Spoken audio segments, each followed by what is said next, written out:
And we are back. It's been a minute. I feel like this part of the year we kind of wanted to let the free agency period breathe before we got into another mock draft, but now this will be that post free agency mock draft that we promised in the last episode. But first, you're wearing the Texans jersey. I know you want to talk about it. Stefon Diggs today, about 3 hours before we started recording, traded to Houston. So what are your initial reactions as a fan, and then maybe in more of just like the common football perspective? Just as the dang fan, like it just, I was giddy. I was super giddy right out the gate. I mean, you get a guy like Stefon Diggs. He's put up insane numbers. I mean, he's been playing with great quarterbacks. He's got what you want. So it made me happy right out the gate, that's for sure. And then to find out we got basically Stefon Diggs and a fifth and a sixth, all for a second. It just, like, sure, we have to take his $19 million cap hit, but when you start looking around and see what, Ridley just got like 23 a year, 19 doesn't seem that bad for him. My only concern is this is definitely going to indicate a lot of rotation, which is good in a scheme. It definitely allows for a lot of flexibility and a lot of mismatches when you've got, Diggs, Nico, and Tank all taking 30% of their snaps in the slot. But at the same point, there's definitely some indications that Dell and Nico were not that great in the slot, that they were definitely weaker in the slot than they were on the outside. So I'd love to see how it's going to play out. I'll be interested to see if Diggs takes a purely slot role or if they do that rotational like they did last year. If they do the rotational, I think it'll be interesting. If they put Diggs in the slot, I think I would almost prefer that. Let everyone play where they're strongest. And obviously have that premier receiver and route runner on the inside like Diggs is. So super excited out the gate. Very interested to see how we handle this. This wasn't what I expected us using that giant amount of cap room for, but man, you can't not be happy about it. That's for sure. No, I think there were, this has been in motion for a little bit now. People clamored about the Vikings moving up for 23, like, oh, they're loading up for a quarterback, which may be true, but it's also could be true that the Texans didn't want to trade a first for a receiver, so they trade out and pick up a couple twos and then use one of those twos, that second is the Vikings in 2025, to make that move. They restructured like a week and a half ago, or restructured a couple deals to free up money. So it was in the works, and like you said, schematically, I think it makes sense to bring in Diggs, who can kind of be that short route, kind of deceptive, good route runner at this point in his career, and then Nico can still play over the top on the deep crossers and the posts and the fly balls, and Tank can be the shifty, explosive playmaker that he was last year before injury, either up the seam, from the slot, screen passes, all that different stuff. So I think their games flow well together. So from a football perspective, it makes sense.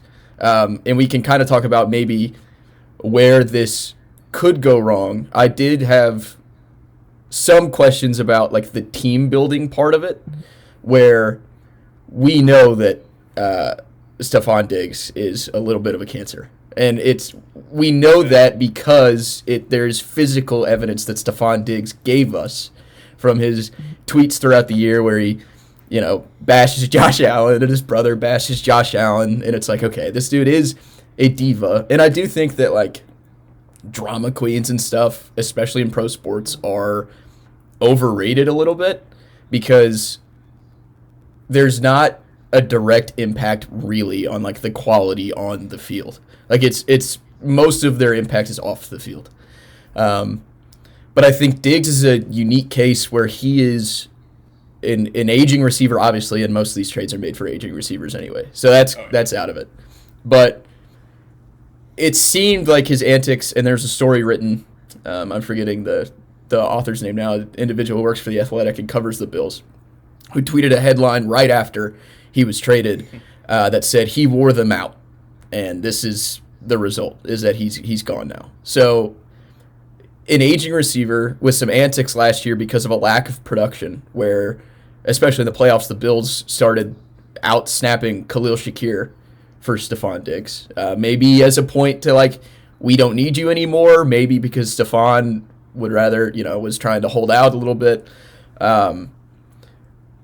But frustrated with a lack of production, he's now coming to a situation where he's going to face a lack of production because his role is different, and there's good receivers on this Texans team with Nico and Tank Dell. So if he wanted to be the number one guy, he earned himself out of the best situation to be the number one guy. I don't think anybody at this point in his career, other than the Buffalo Bills, would treat Diggs as the number one. So there's a little bit of, for me, taking a guy angry about whatever because maybe he can't cope with the fact that he's just getting older. And like this happens to everybody at some point in their NFL career. And they get frustrated and lash out on Twitter. So now he's out and he's on a Texans team where he's just not, because the receiving core is so good, he's just not going to see the production. So it's either like he has to face the music a little bit and become a key part to this Texans team, or if he wants to keep being that kind of emotional whatever guy, I do wonder what the Texans end up getting out of him. Yeah, it'll definitely be interesting down the stretch because I know he's basically got 4 years of contract, $20 million a year. Basically. The money is we haven't seen anything about the money either, so that's an interesting point.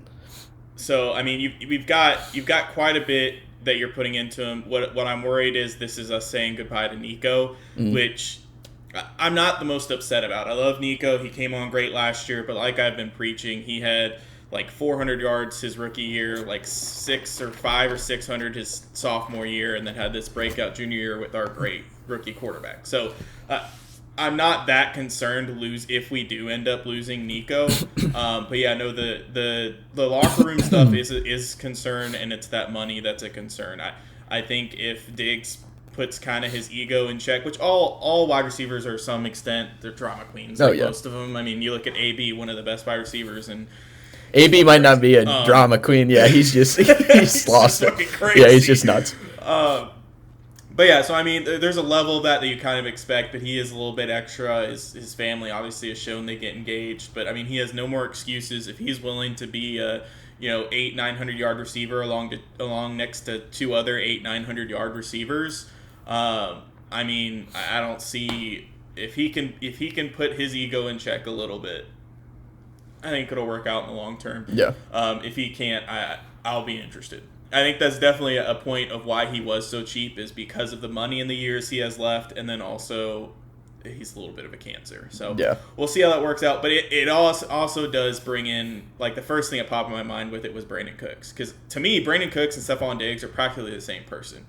They're great wide receivers who have gotten passed around team to team to team. Mm-hmm. No one really understands why they're great wide receivers, but like they just keep moving from team to team to team, and it's a little bit of a red flag. So we had Brandon Cooks.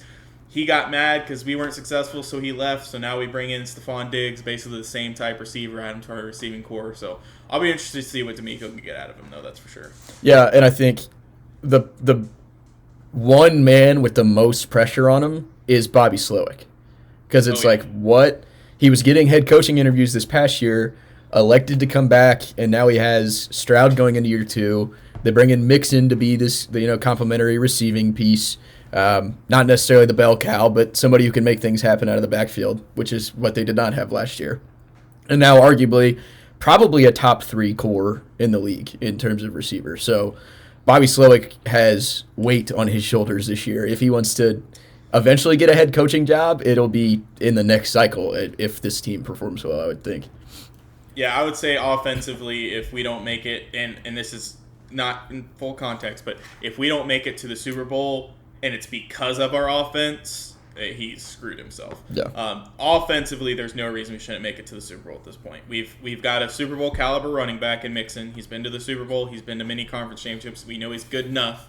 We've got a quarterback who we believe is good enough, and we've got 3 wide receivers who have put up incredible seasons. So if he can't make it happen, there's something there to be said on him. He's almost, if he can't make it happen now, he's not going to make it happen anywhere, really. Exactly, so this is the biggest resume bullet point this 2024 season that Bobby Slowick has going forward. Sure. A lot of pressure on him. A ton. And there's, the Texans putting pressure on the AFC South, which we obviously talk about a lot, 2 fans of the AFC South. Oh, yeah. There's going to be a quick point before we get into what the Bills may need now to replace him in this mock draft. There will be YouTube video essays on the AFC South and how they build around their young quarterbacks, because it really is three teams with the three separate ideologies, where the Texans spend big money at positions of need and load up around them. The Titans spend big money based on what's out there, like the best available of the best available, like with Ridley and L'Jarius Sneed getting $10 million more guaranteed dollars than any corner ever. And then the Colts, who are maybe continuity is the best way to support the quarterback and, being familiar with the guys and growing with these people. So it's three different philosophies. Eventually GMs and people around the league are going to look back and say who came out the best. Right now on paper in April, the Texans look to be set up to be the most successful, but obviously a lot of things have to go right for all three of those teams for any of them to be in a position to win a Super Bowl. And they got to still get through Patrick Mahomes, who's the Grim Reaper at the end of the day. And last thing I'll say, I saw Zaire Franklin's Twitter post. I don't know if you did too, but the April Super Bowl or whatever. Yeah, the off-season Super Bowl's been won. Oh no, we missed out. Absolutely, that's 100% a thing. Like off-season, you can do whatever you want. You're not winning a Super Bowl. Like it's the season that matters. So yeah, cool. Let's celebrate. We won the off-season, but we've still got a long way to go. Yep, absolutely. And the Bills, I think that this maybe there's a little bit of overreaction on their side. It does feel like this initial window has closed for a Super Bowl for them. They had it open since Josh Allen really came onto the scene in 2019. 4-year window where they couldn't get past Mahomes. But I think they are set up to retool. The organization is well run. They still have Josh Allen. I think they're going to try to retool and get another window before he turns 30. And I think it's possible. And it starts this year in the draft, which we now can get into. The first post-free agency, we kind of have a better understanding of what teams need. So that makes it a little bit more accurate in our evaluation and the picks that we make.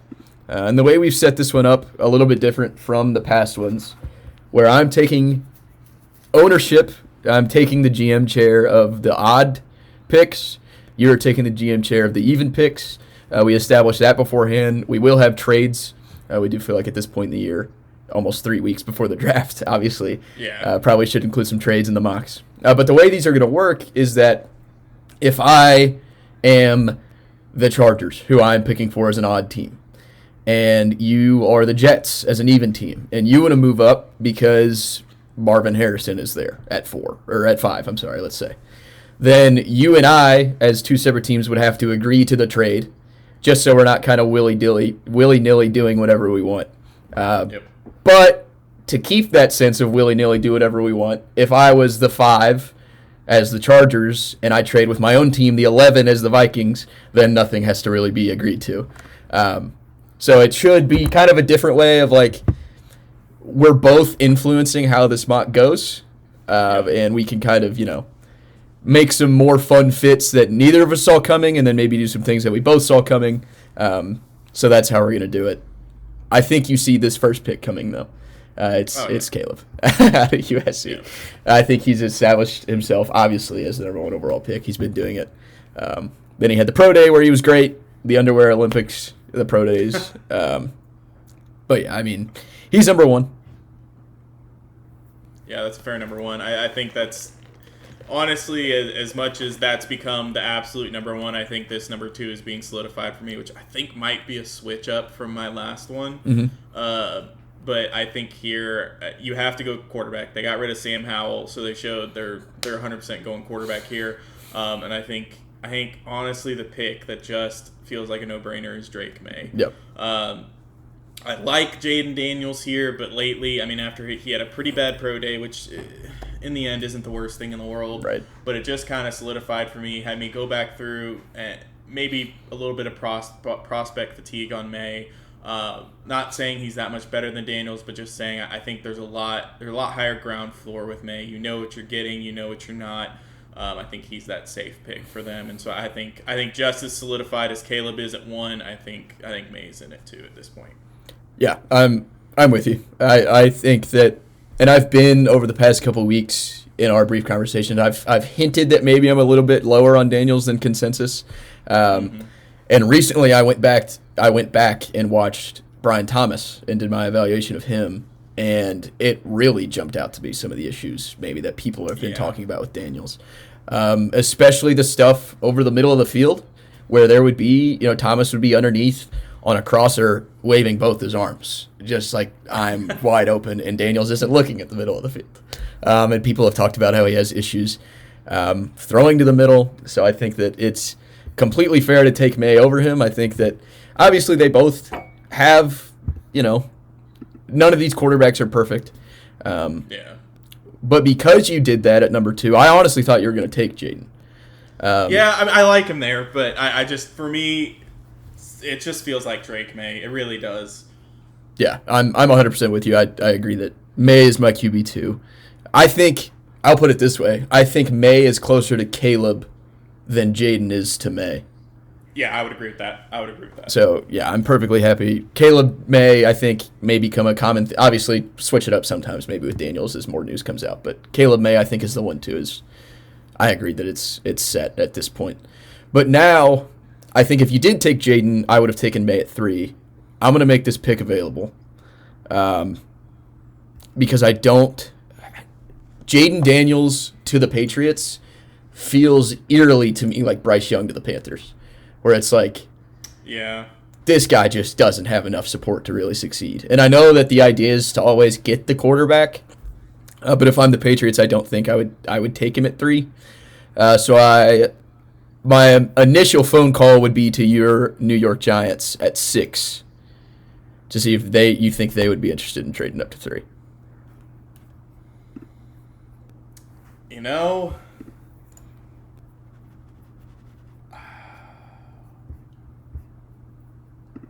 This is. I want to. So I think they would. Mm-hmm. I think they would.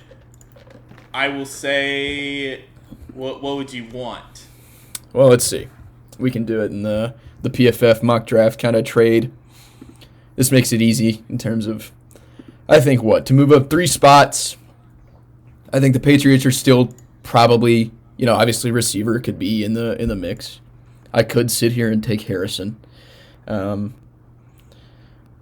Let's see. I think it would have to be at least 6 and 47. And then maybe future 2 and like some late round pick swap where it's 147 for 103.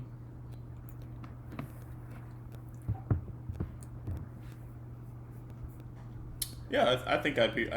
So basically 6, 47, 141 and a 2 for 3 and 103.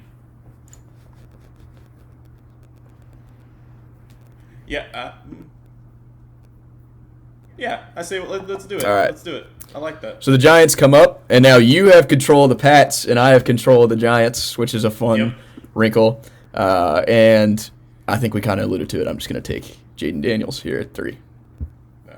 So the Giants kind of move up. I think I personally am done with Daniel Jones. We done with Daniel Jones. So I think they are too. So a quarterback makes sense. And in this class where I do feel like people are, QBs are going 1, 2, 3, 4, I don't necessarily think that's going to happen. But there are so many quarterback needy teams where I do think you have to be aggressive if you're going to take one. So yeah, they move up to 3. They get a little aggressive and take Jaden. So then here I'm at the Cards. A lot of people have been projecting this to be that spot for the Vikings, for the Broncos, for the Raiders, for anyone that wants to trade up for a quarterback. I'll say right now I don't see them doing that. Mm-hmm. To me, it just doesn't feel like it. I think they would be asked to give up Marvin Harrison and any chance at Malik Neighbors and Rome Odunze, which is their biggest area of need. Yeah. They need wide receiver and they need cornerback. And you're asking them to give up the biggest area of need that they need instead of lock down an absolute legend. I think they stick here, and I think they go ahead and take Marvin Harrison Jr. I like it. I agree. I've seen a couple mocks because Monty Ossenfort did it last year where he traded down from 3 with the Texans to 12, came back up to 6. People have talked about maybe you drop again to 11 or 12, come back up to 8 maybe with the Falcons and end up with a Dunze or somebody like that, which I think could be interesting. But, yeah, I'm with you, Marvin Harrison. I don't think anybody complains if you end up with Marvin at 4. And I think I've seen that a lot too, and I hate it because I think we've seen that once in the past how many years, and now we're just gonna go, oh well, it's easy enough to do. He did it last year, he'll do it again this year. No, like that was ridiculously hard to do, and you see how it worked out for him. It didn't work out well. No, not because necessarily. They traded down and they got our pick, which ended up being 27. Which sure they still get a pick, but like at the same point, that's got to sting a little bit. They surely thought they were getting a top 10 pick out of us. And so to just say, oh, they did it last year, and it didn't go exactly how they wanted, but they'll just do it again this year. No, they're not going to do it. I think they see the guy they want this time. They're like, screw it. Let's not play the games. Let's take our guy. Let's have our legend and be done with it. We have another pick next round if we want to play with it. Yeah. And if you remember, the mock drafts right after the draft last year had the Cardinals at 1 and the Texans pick at 2. So Cardinals back-to-back 1 and 2. Everybody they thought for sure. They were like, we're on lock to get 2 first-round picks, like 2 top 10 picks. This is going to be nothing. Let's do it. So did you see, real quick before we move on to the Chargers here, did you see the video of Monty Ossenfort doing that on Twitter? I did. It was awesome. I did. If they keep releasing that type of content, man, I absolutely eat that shit up. I wish they had that stuff, and I get why they don't, but I wish they had the live cams that you could choose, hey, do you want to watch the Texans draft them right now? Do you want to watch – that would be addictive. Oh, my God. Absolutely addictive. All the content that would come out of that. Especially, I love the trades and stuff. The Colts do a good series, but, like, obviously don't show everything, and it's way after the draft. But if they did it and honestly released it on, like, HBO or something and made you pay for it, I'd pay for it. I would. Oh, absolutely. 100%. So now the Chargers, though, Marvin Harrison, obviously, you'd probably have liked him to fall. He doesn't. And I just, again, I think this is a trade down. It's been a popular trade down spot. I think it makes sense for the Chargers to trade out. But I don't know that even though Minnesota geared up with 23 and they have 11 and 23, I don't know that 4 quarterbacks go in this top 5. So I think I'm going to continue to slide a little bit, and I'm going to look and see if I see anything interesting. Maybe the Jets coming up for somebody. That'd be sweet. But I'm going to stick, for this one, I'm going to stick to the mentality of Jim Harbaugh. And he saw this individual before play his team. He watched him play Ohio State, obviously. I'm going to take Joe Alt from Notre Dame. He just feels like, even though they need help at receiver, it's such a receiver class, such a deep receiver class, I should say. They can make some moves for that later. Joe Alt just feels like a hardball pick. Yeah, I agree. I would say this is my preferred. This is where I see the trade downs happening. So I don't know if you saw it. A couple people have posted, including Daniel Jeremiah. Basically, a lot of GMs he's talking to in the top 10 are more interested in trading down right now because of the haul that they can get. So I think that's a sacrifice that Chargers could make and should make with their team roster right now. Going down to 11 hurts, but to get 11 and 23, you still get, 11, we'll see what goes there, but, you still get the number 1 person in a group, and then 23, you get another depth piece that they desperately need, and you might even be able to get more. Who knows? If 11 and 23 turns into, like, Tanu and Adonai Mitchell, like you're happy with that, I think. But oh yeah, I think that's the easiest thing to be happy with. Yeah. But at the same time, if you're trading down, you have to have somebody trade up. And again,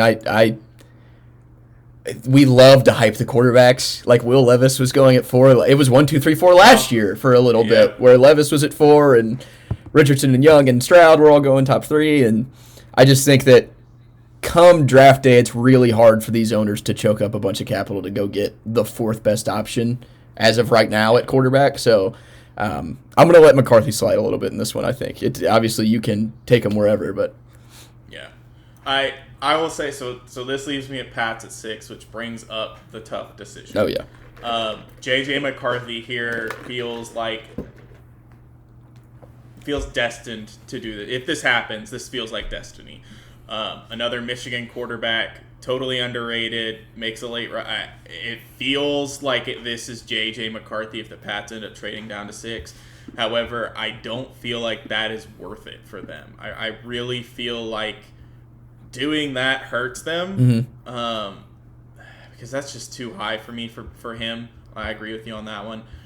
I think their biggest need is an offensive lineman, but I also know Mayo came out and said they are going to get a playmaker. They are going to get a top position or top player at their position. So I think this either leaves JJ or Odunze Neighbors. And man, for me, I think Odunze fits here. I just worry about who throws him the ball at that point. But I think there's definitely some teams looking at next year's quarterbacks. So I would say I'm going to go ahead and plot in Odunze here. I like Odunze better than Neighbors in general, but I think he fits the Pats better. I don't think the Pats have ever been like a trick speed. They've been more of your better receiver at route running, stuff like that. So I think Odunze there, and we keep the ball rolling on that. I can see it. I agree with it. I think that people are they're letting these wide receivers trickle down to 9, 10 range with Odunze and Neighbors, especially because they've got the quarterback so high. I think the wide receivers end up going higher than they're being projected right now, and the quarterbacks end up going a little bit lower. I definitely feel like the Pats need offensive tackle way worse than they need wide receiver. But I agree. I think when you talk to anyone, the top 5 talents, 3 of them are wide receivers in this draft. So the only reason they're not going top 5 is that positional value. But I just think MHA, Odunze, Neighbors, they're going to go way earlier than 10. I think they all go within the top 8, to be honest. And this is another team that I think maybe could go receiver. But they just shelled out the money to Calvin Ridley, which I will say I would rather have Odunze or Neighbors on the rookie contract than a bunch of money for Ridley. For sure. But they do need help everywhere else. Obviously, I think we've mocked, and everybody had mocked Joe Alt to the Titans at 7. He's not here in this one. So I think you look at Talisa Fuanga, Fa'atanu, Fashanu, but I don't know. This is another kind of trade down spot too. Any of your teams that you have here close, do you think they'd be interested in coming up for Neighbors? Coming up for Neighbors, I don't know. I think the Broncos would be very interested at this point to trade up. Trading up for Neighbors. I don't see... Yeah, I don't really see anyone within range, at least, to trade up for Neighbors. But I do see Broncos probably willing to trade up at this point if it's a deal. Let's see, maybe we don't have to force anything. I think that there could be, obviously draft night, you can't project anything. I've seen a lot of people have the Jaguars fly up from 17 to get up here in this range. Obviously, that's harder to project what kind of compensation that would be coming up that far. But I don't have a problem really sticking and picking here. And I will take maybe somebody who's got a little bit of prospect fatigue, but is very, very talented in this tackle class. I'll stick at 7 and take Olu Fashanu from Penn State. Yeah, I think that's, you hit it right on the dot. He has fallen in the tackle rankings, and I think it is a lot. Like, we get to this time of year, and it's prospect fatigue.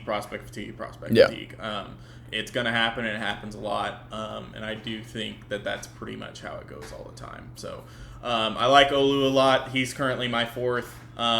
But I have no problem going second. I think really any of the top 4 are interchangeable, and if you really want to reach, I think the 5th is too. Yeah. So then here I am with Falcons at 8. And this is kind of why I said I think they'd be willing. I think the Falcons are willing to go lower. And I think the Broncos are wanting to move up. They're wanting to move above the Vikings. I don't. Yeah, you're good.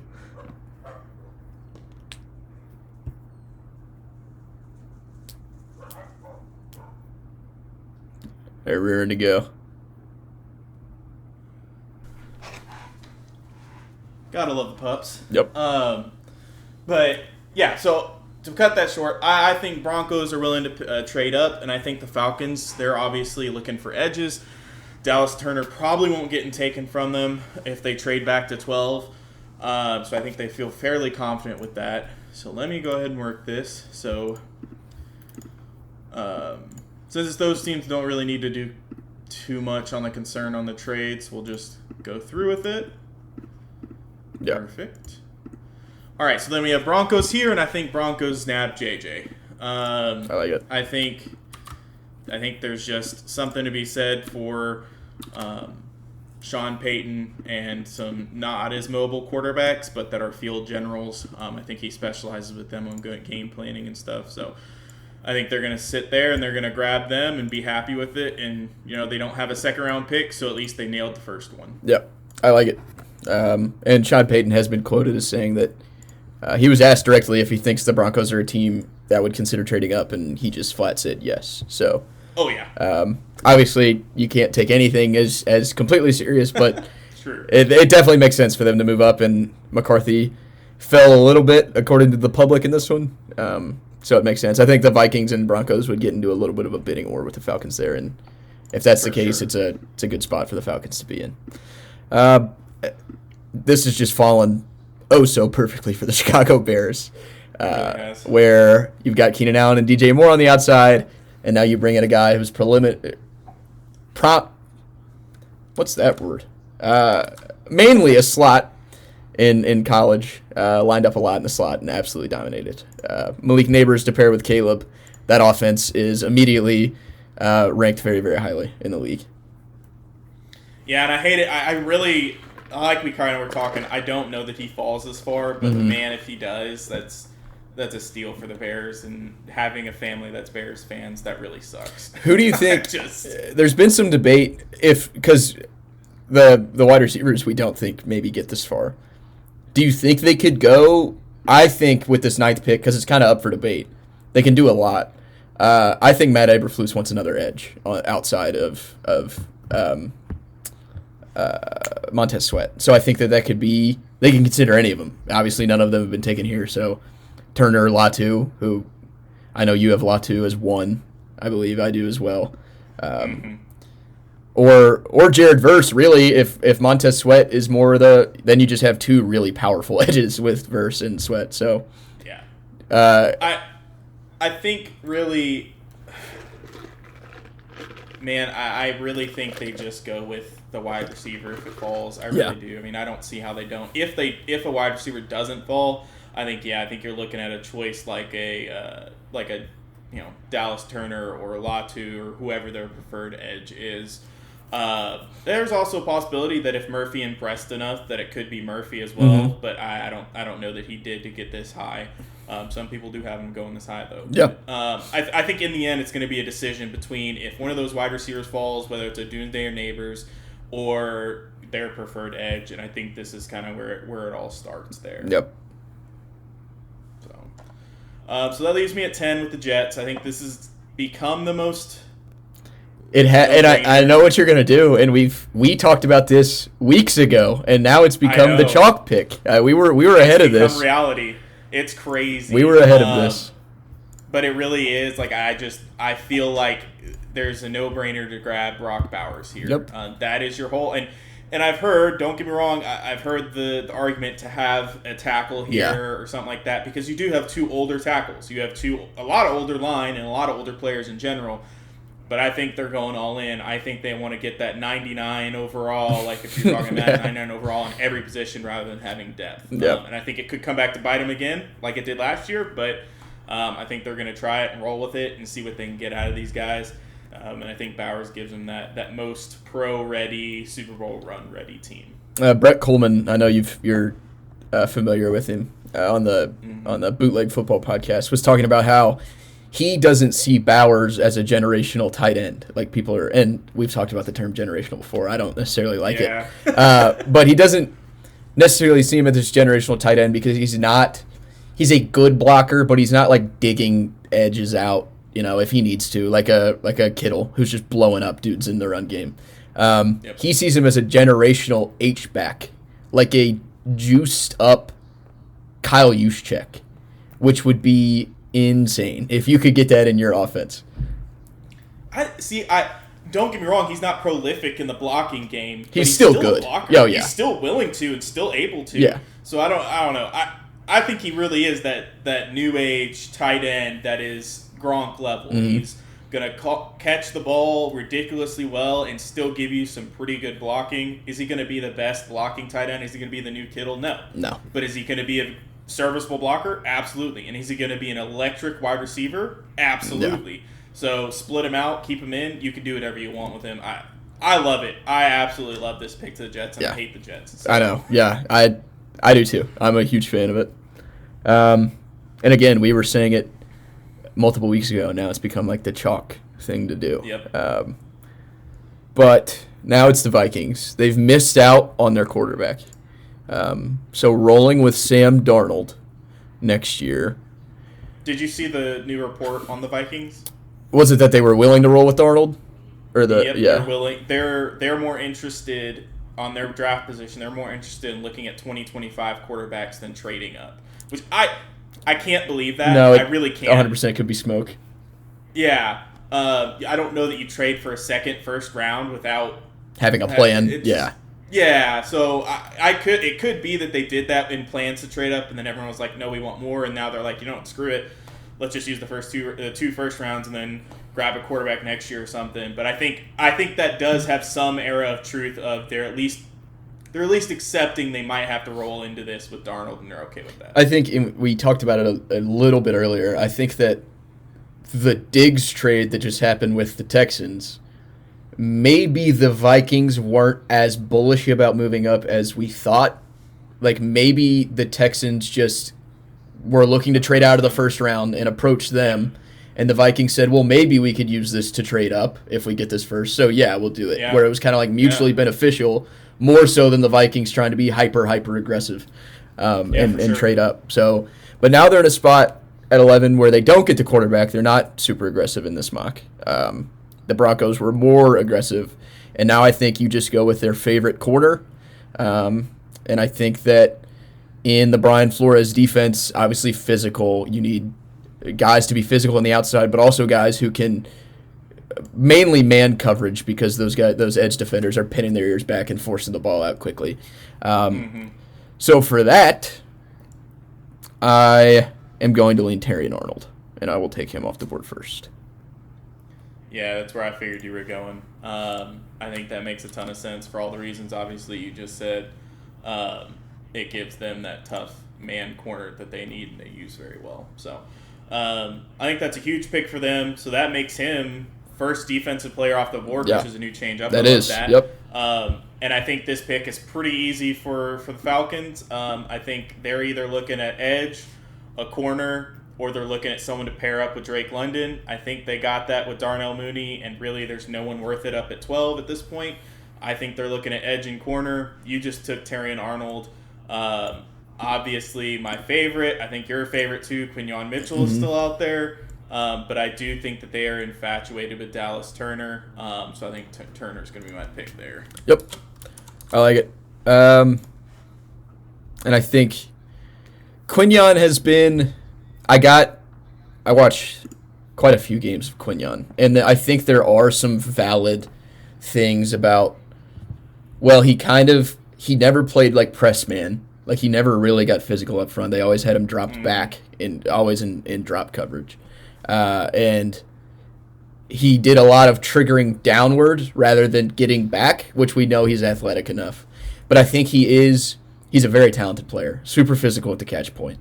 Obviously a freak athlete. But there is something, like, his best performance was at the Senior Bowl and at his combine. So I think there are some questions. The MAC to the NFL is a huge jump, and I think it'll be considered a little bit. I don't think I'm necessarily any lower on Quinyon, but maybe the CB1 talk. I mean, he's up. There's like 4 guys who could be CB1 in this class, so yeah. I would be more surprised if Quinyon was the first defensive player off the board than Terrion was. I'll say that. Fair. Yeah, I think that's true. And now, after you went Turner, right? Yep. Okay. I'm at the Raiders. And this is such like a vibe pick. Like they're trying to build this obviously like nasty physical team. Christian Wilkins, Max Crosby, Tyree Wilson along their line. I would like to think that they continue to add to that. I think Byron Murphy's in play here, and I think it would be an interesting pick. It does really feel like a Raider pick. That's a nasty front four. But they do need help at corner. And I think kind of in the same way, the nastiest, most physical corner left is Quinyon. And there's a need there. I think he also fits the mold of a Raider. So I'll take Quinyon.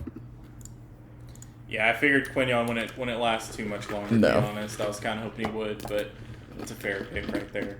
I like that pick. I think their gaping hole at corner is really showing. And I think not being able to grab someone high up kind of hurts, not being able to trade up, that type of thing. Mm-hmm. I did find it interesting. They hosted Michael Penix, are hosting Michael Penix for a top 30 visit.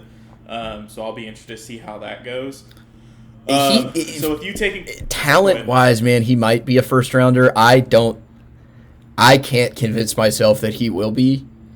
But like even, and again, what do like the big public guys know especially after last year? But like there are mocks still coming out where he's taken at like 13 to the Raiders, and it's like, man, maybe. It's just you got to convince yourself a little bit of the medicals.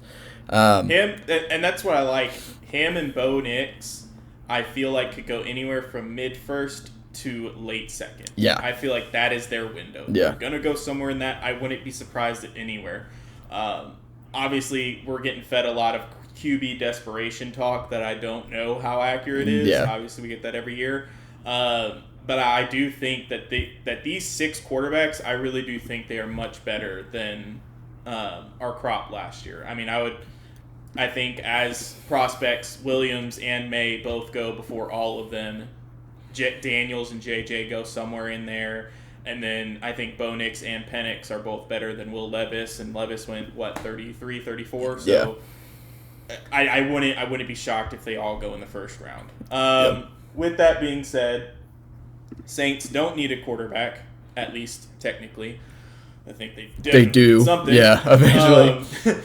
And I think this class is finally where the strength is. I think offensive line, the Saints need horribly. Yep. And I think there's a surplus and a great depth. I think Talizi Fuaga, or Fuanga, as I recently found out how it's pronounced, is the perfect pick here. He's been rising up my draft board on the tackle, kind of the one pushing Olu down. Yeah. But I think he fits in here with the Saints. We've had 2 great misses in Ryan Ramczyk and Trevor Penning. Yep. I think they fill that hole and protect Derek Carr from all those mind-boggling injuries he ends up getting throughout the year.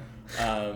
And then that sets you up at 15 with the Colts. Yep, my pony's here. And I think if the board falls this way, and I think you taking Fuanga kind of confirms that there's going to be a run on tackles. The Seahawks, Jags, Bengals are all teams that could take tackles. And I think a team that could be willing to jump them, I think they picked it 15 last year and took Broderick Jones. I'm going to call up the Pittsburgh Steelers, which is who you have. I mean, what do you think is fair in this range? Probably a third to get up, so like 20 and 84 for 15. Let me check. Let me catch up on this. So Fuanga, and then we'll pop in the trader. Let's see.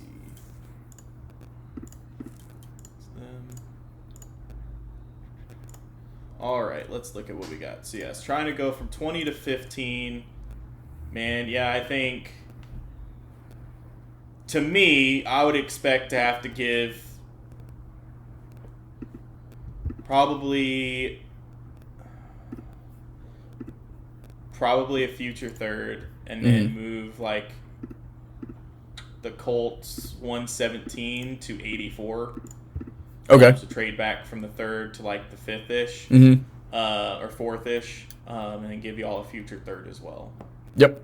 I think that would be good. I think we could do that. Perfect. And then with that, we're not being graded on our trading. It is what right. It is. Yeah. It's just we're doing the GM thing to kind of to see if it have 2 teams go at it, see if it makes sense for both. So now the Steelers move up. And like I said, expecting a run on tackle here. They're trying to get out in front of that. And I think they would like Amarius Mims was so impressive on film. But Troy Fautanu feels like a Steeler just of how nasty he gets in both the pass and the run. He is a guy who will, especially in the run game, if there's nobody immediately for him to engage with, he's going to go find somebody. And that is just it screams Steeler to me. So I'm taking Fautanu at 15. Move up, get a guy.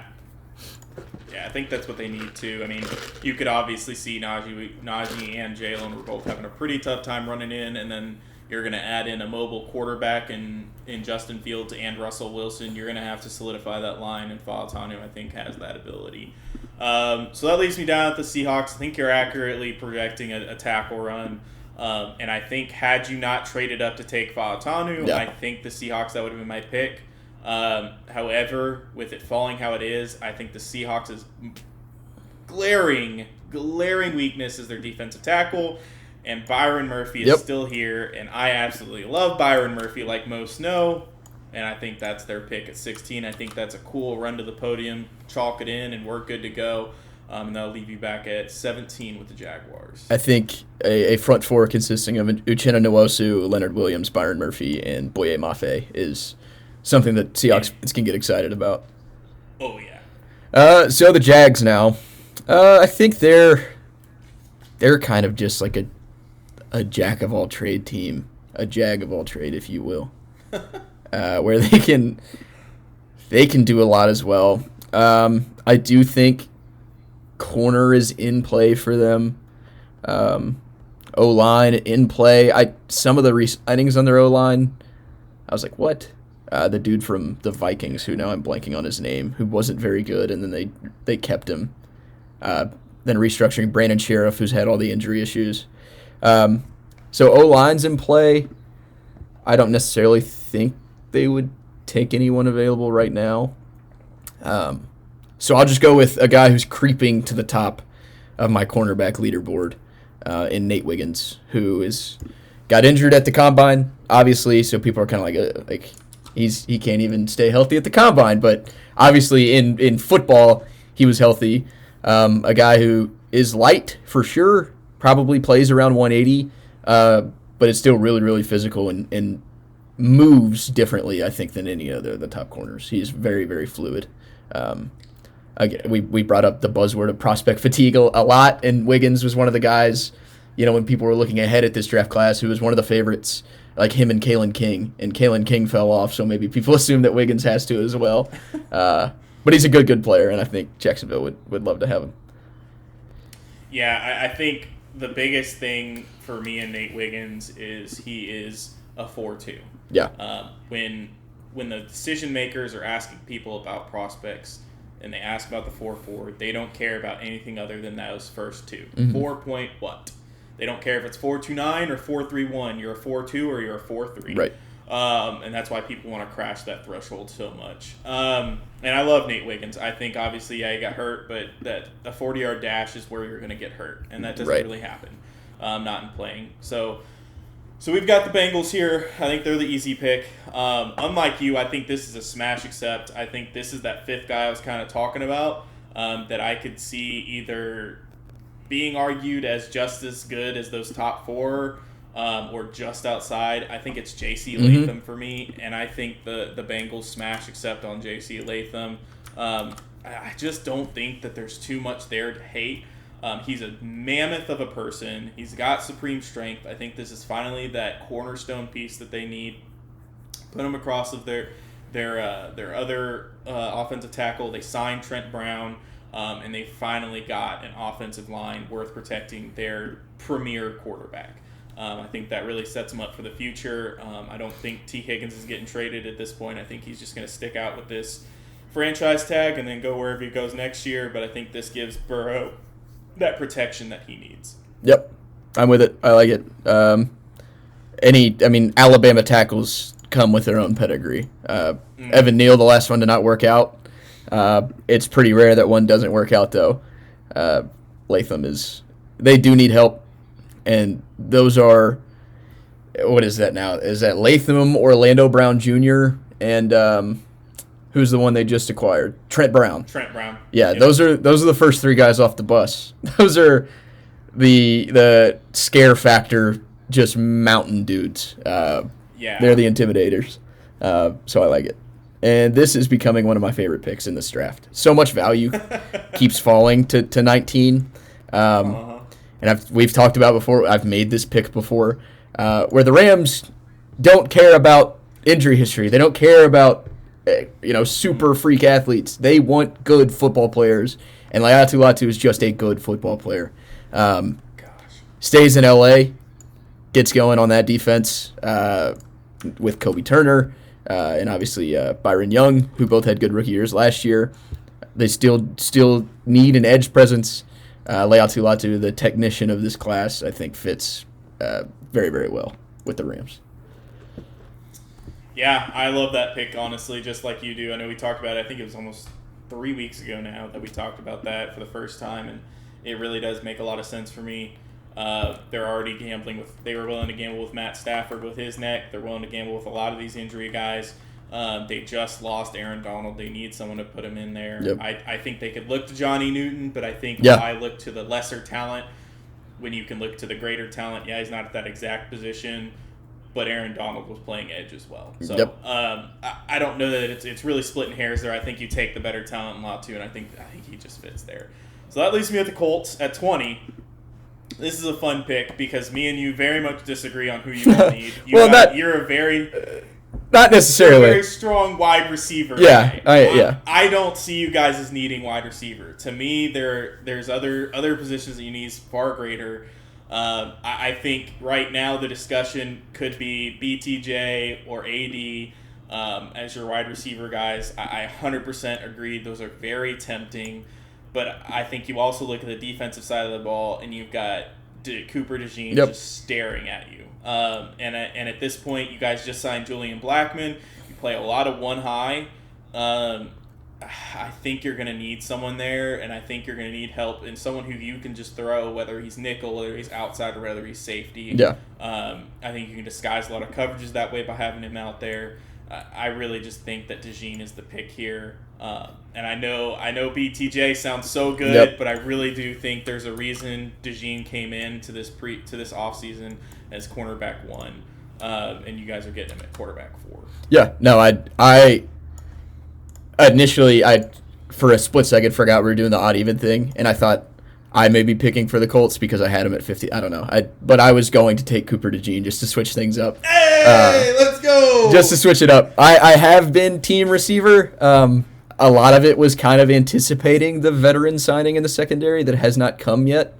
I still assume maybe a Quandre Diggs or a Simmons or somebody is still on the cards for them, but I think that'll Simmons is signed. Simmons did? He got a three-year, $30 million contract. I can't remember the team off the top of my head, though. Damn. Well, he's gone. I could be wrong. I believe I saw that, though. I do not see it. Oh, maybe. Maybe that's what. Maybe there's a projection post or something. Yeah. But so yeah, maybe a Quandre Diggs feels more realistic. But DeJean is going to. He was cleared finally to do his on-field stuff on April 8th. He's going to do all the testing, and I think he's going to blow it out of the water. I think he's going to shred it. Oh yeah. And I think that he is definitely a guy that should be on the Colts' radar because they do like the kind of toolsy, tall, long, athletic, especially at corner. And Cooper DeJean is all of those. And if they want to play him high, like you said, with Blackmon underneath, like Blackmon and Moore kind of in the flat, and then DeJean is the one high, I think it could look really, really nice. I am still a little bit team receiver. Just because I watched Brian Thomas, like I said recently. I like him a lot. He reminded me, in terms of his role in the NFL, this like long striding, huge deep threat of honestly like a better Alec Pierce, a more athletic, more explosive Alec Pierce, and kind of like a guy like a T. Higgins, who's not the first option on a team, but on any given drive could be the first option. So I think that would add an interesting element. I know the Colts just because a little bit of reporting on Twitter and the way Shane Steichen's brain works. I know they like Xavier Worthy. So I think a trade down at 15 is possible. I think they could go even deeper. I thought about having him trade further down. Yeah, it's totally. Chris Ballard loves the trade down. He loves the picks. But especially in this class where there are a bunch of talented guys at position of need, Xavier Worthy would be. I was watching Adonai Mitchell recently too, and the guy who kept jumping off that tape was Xavier Worthy as like the guy that they went to. Just an absolute freak. So, yeah, I'll get off my Colts soapbox, but I think they can do a lot of stuff, and I'd be happy leaving night one with Cooper DeJean. So. That's where that ends. Now the Dolphins. I just don't know what the hell they do, really. They do need... Did Connor Williams re-sign? The center? He got hurt at the end of last year. I don't think so. No, I don't think they lost quite a few guys. They did. So that really... Their biggest need is interior. Yeah. And then, really just the entire offensive line. Yeah. So, I think don't click quite yet. I think Jackson Powers Johnson is the better player, but I think the versatility in the, like you said, they kind of need everything on the interior offensive line, and Graham Barton projects well at any position in the offensive line. So I think this is a trade down spot too. I don't really know who somebody would be coming up for. Well, I will tell you, I have a trade up coming at 22. You do? I do. Do you have a trade up coming at 21? Do you have any teams that you think would move? I think I do. I think the Bills. Okay. Oh, yeah, for like BTJ or Adonai. Yeah. I don't know if does Graham Barton still get there? I think the Packers could take him. I think the Bucs could take him. I don't know if I'd go that far down. I was wondering if anybody would move up for Jerzon. For Johnny Newton, but I don't maybe the Packers. Yeah, that would be kind of an interesting one. I'll just stick here. Some guys you feel like get overdrafted sometimes. It's just the way it works. Yep. I'll take Graham Barton at 21. Yeah, I think like you said, he is getting drafted so high, not just because of his talent, but really because of his versatility. Yeah. You can't hate the versatility there. It's pretty fantastic. Being able to play anytime. And will he be a fantastic tackle? Probably not. He'd be a good tackle, but really he specialized at that guard center. But the fact is he can play tackle, and he can produce for you at tackle. So that's what's awesome. And so I think, Graham Barton. He's my top interior line prospect. That's for sure. So no real surprise. Do you have him over Powers Johnson? I do. Okay. I do. Yeah, I just like his extra versatility is really what does it. Kind of like what we've been saying. So I had one. I'll pause real quick because I forgot to bring this up during the Dolphins pick. I have this head canon of a trade in my head. Well, head canon, it's in my head. Of the Cowboys aren't paying a certain someone, and neither are the Dolphins. Yep. What if 21, a first next year, maybe a tour, whatever the picks afterwards, at least 2 ones, including this 21, got Dak Prescott to Miami? What do you think about that kind of? So personally, I think that's a good idea. I think that helps Miami get over that hump. The only reason I would say no is because Mike McCarthy seems so dead set. He does. Yeah, he's infatuated with Tua. That would be my only balk at that. Aside from that, I don't hate it. I don't, because as much as I hate to say it, Dak is a good quarterback. Yeah, he is. He's a top 10 quarterback.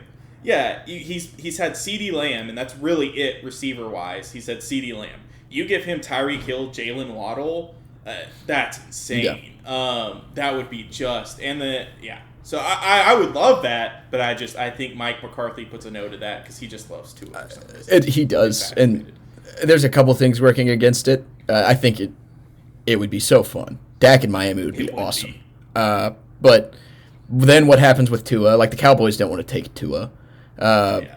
And then, like, if the holdup with the Cowboys and Dak is that he's asking for $65 million a year, like, do the Dolphins have that? Probably not. And then if the holdup is that he's asking too much money, that's a separate thing.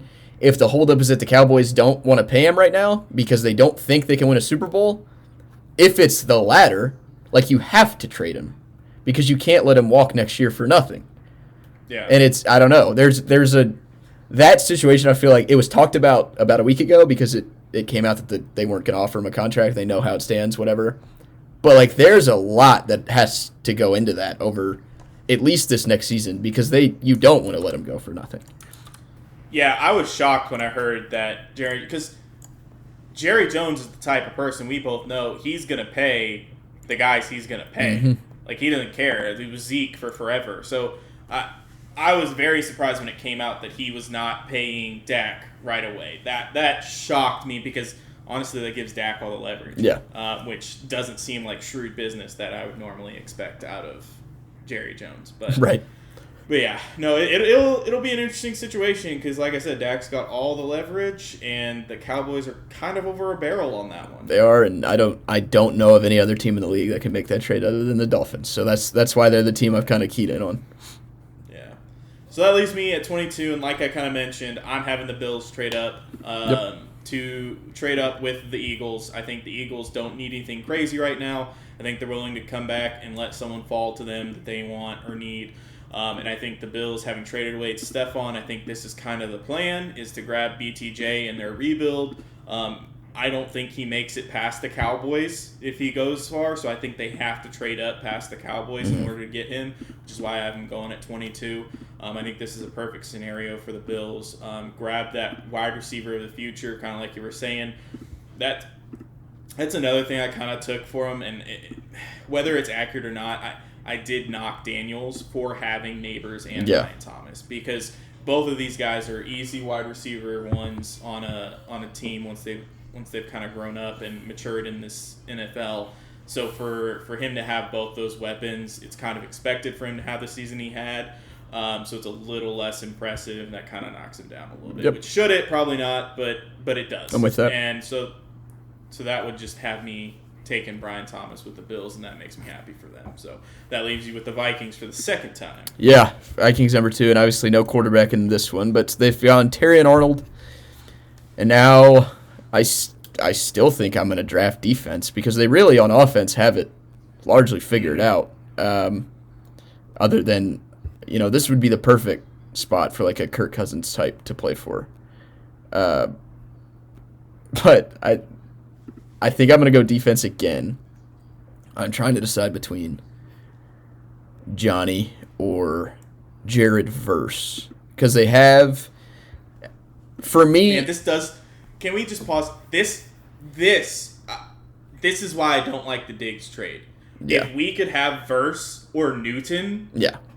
I would much rather have that than Stephon Diggs. Right. But anyway, I just kind of put those two together, and that fucking pisses me off. Yeah, you do. That pisses me off. Well, so Verse, to me in this system, again, I've talked, Brian Flores is pin it back and go, and like just send the edge rushers. And Newton and Verse feel to me, they're both more power guys than finesse guys. I think finesse guys work better in this system. Verse isn't, especially compared to like Latu or Turner, where they're going to hand fight and spin, and Turner's going to use crazy speed. And Verse is more so just, I'm just going to go right through you. I'm going to blow you over. I think he's a good player, falling maybe a little bit too far here, but so is Johnny Newton. Who do they have on the inside now? Obviously, they have Grenard off one edge. I think they have like holes at the other edge and on the inside. Yeah. Yeah, I know they're needing an edge. Yeah, so I man, think the it's second edge isn't as impressive. Harrison Phillips, Jonathan Bullard on the inside isn't as bad as Jerry Tillery on the other outside. So yeah, we'll take Jared Verse. So no quarterback for the Vikings, but you end up with Terry Arnold and Jared Verse, and you can't really be too upset about that.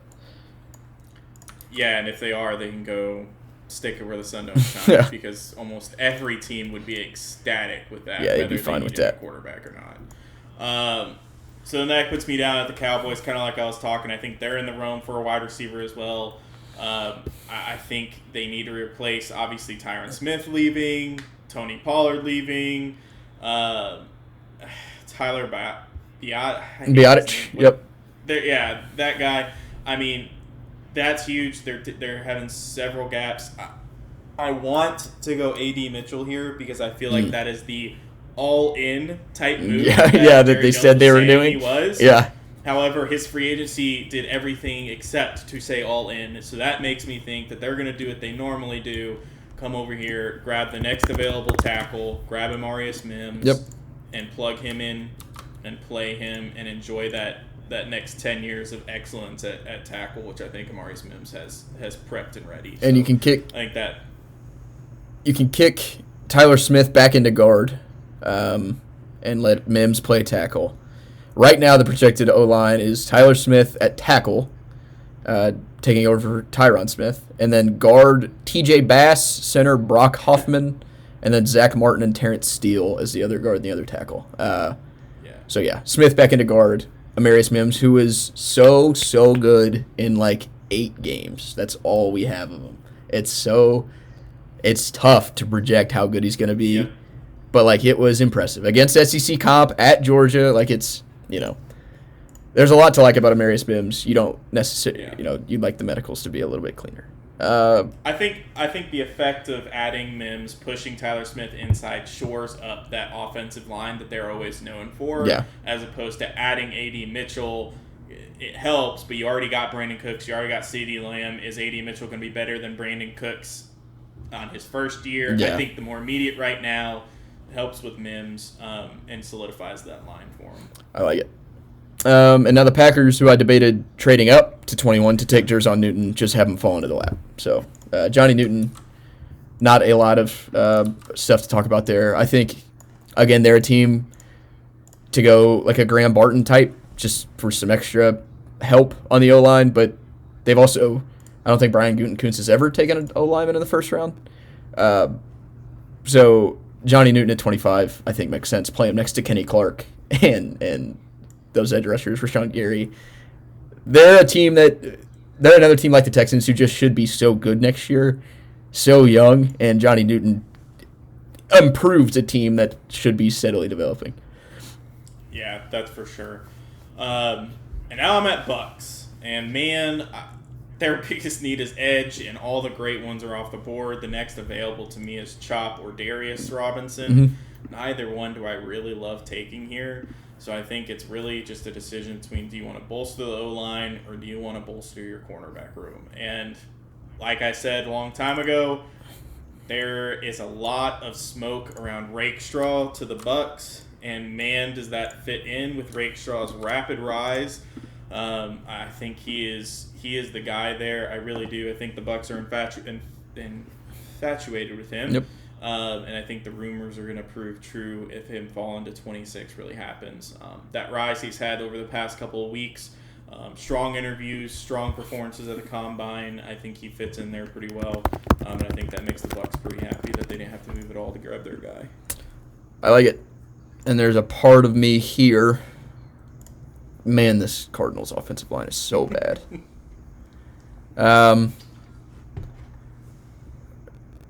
That D-line's bad, too. The Cardinals just aren't very good. There's a part of me that wants to double up and go Marvin and Adonai Mitchell, which would be insane. What a fun offense. It would be so much fun, and they are guys who kind of play different roles, even though they are relatively similar size-wise.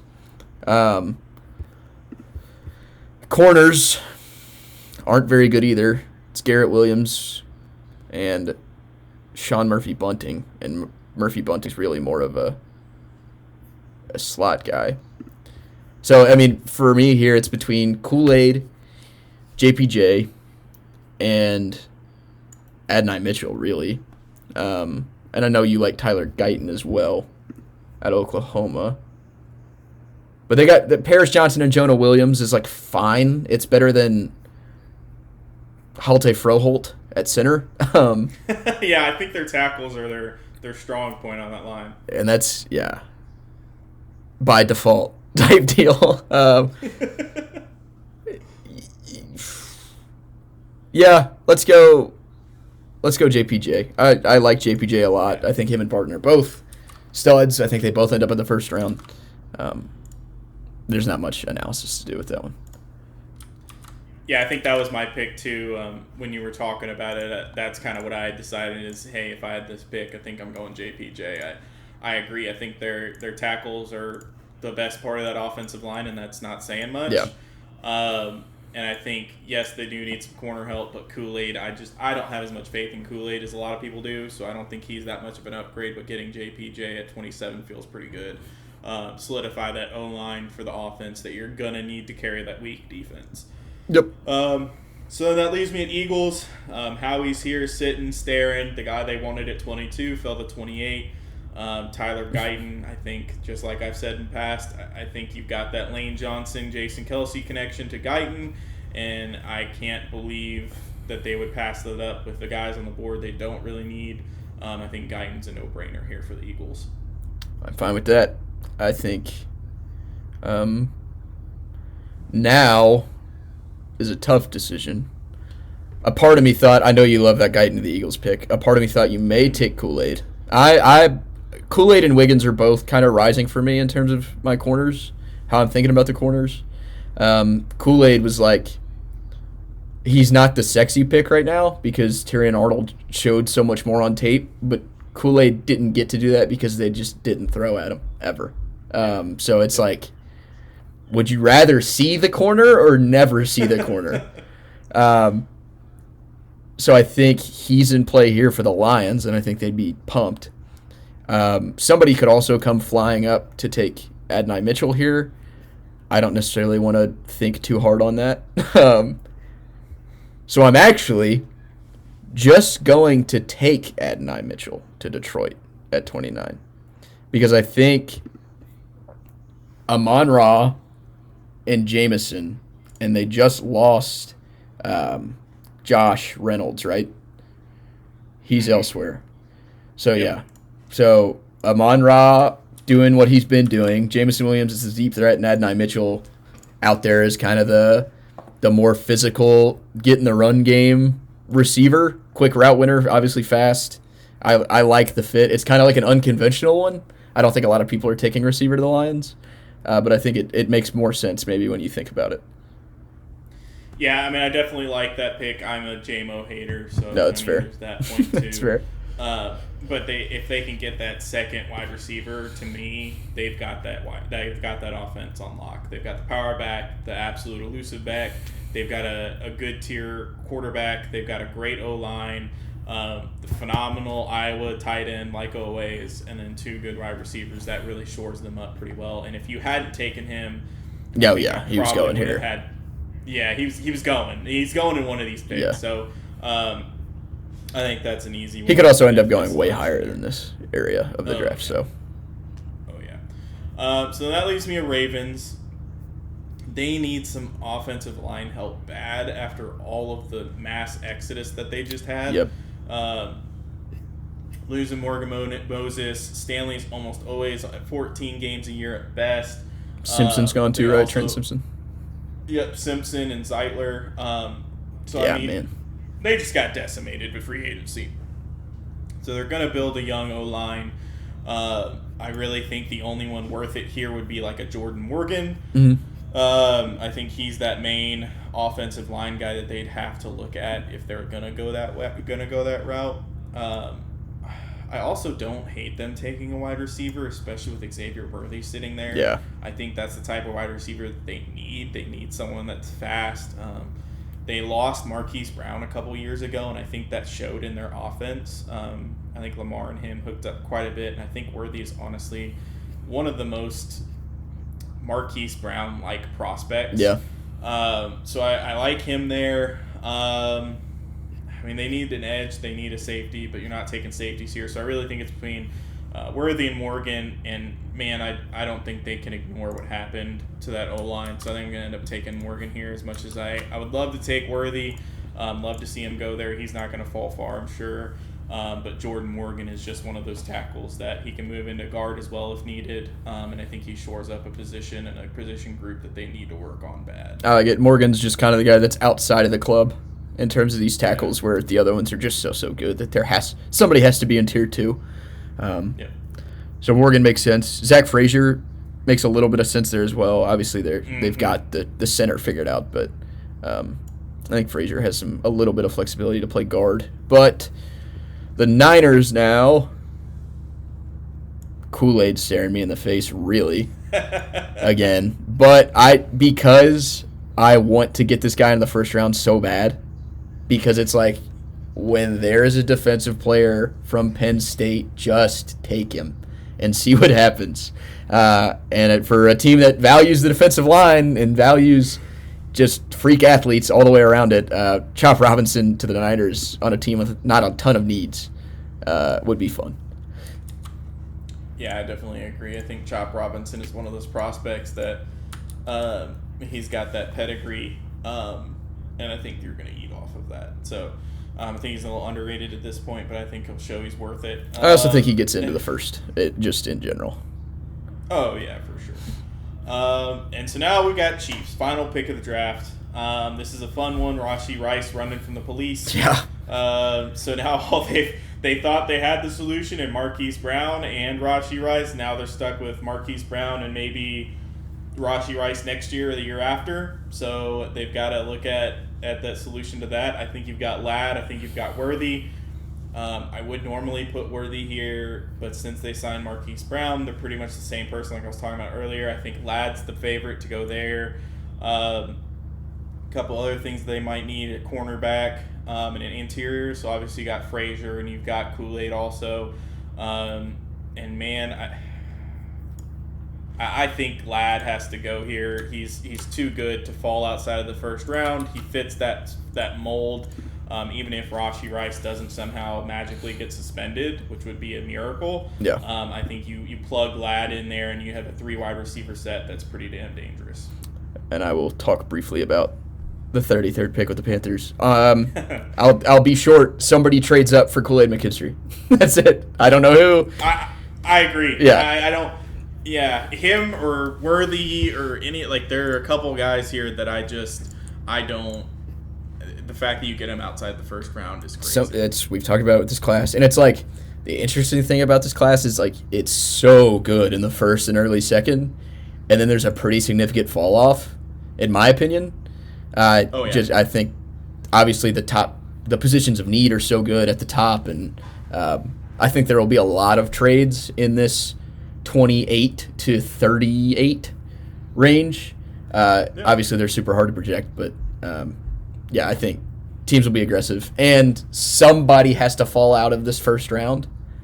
And once all those first round eligible guys are gone, it's a crapshoot. So, the Panthers are honestly in about as good of a spot as you could ask without the number 1 overall pick, having 33. I think they'll have some flexibility there for sure.